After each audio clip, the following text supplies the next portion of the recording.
নিশ্চয় শিরক হচ্ছে মহা অত্যাচার। কেন অত্যাচার? আপনার স্ত্রীকে খাওয়ান আপনি, আপনার স্ত্রীকে পরান আপনি, আপনার স্ত্রী যে ছাদের নিচে থাকে ওই ছাদ বানিয়েছেন আপনি, যে মাটির উপর থাকে ওই মাটি টাকা দিয়ে কিনেছেন আপনি, আপনার মাটিতে থেকে আপনার ছাদের নিচে থেকে আপনার খেয়ে আপনার পরে আপনার স্ত্রী যদি আপনাকে না ভালোবাসে অন্য কাউকে ভালোবাসে, তাহলে কি এটা জুলুম নয়?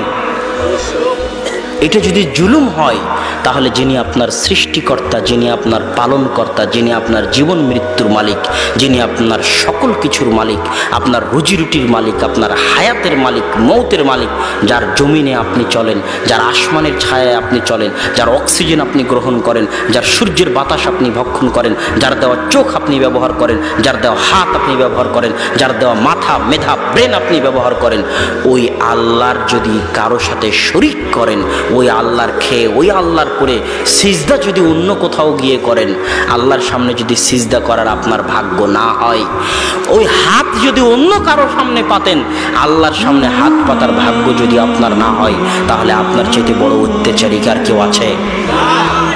আর আপনি কার উপর অত্যাচার করতেছেন? সামান্য ক্ষুদ্র সৃষ্টিজীব হয়ে মহাবিশ্বের মহাপরাক্রমশালী আল্লাহ সুবহানাহু ওয়া তাআলার অধিকার নিয়ে ছিনিমিনি খেলতেছেন, আল্লাহর হক, আল্লাহর মর্যাদা নিয়ে ছিনিমিনি খেলতেছেন, আল্লাহর উপর জুলুম করতেছেন। এই জন্য সব কিছু আল্লাহ বরদাস্ত করলেও শিরিক বরদাস্ত করবেন না।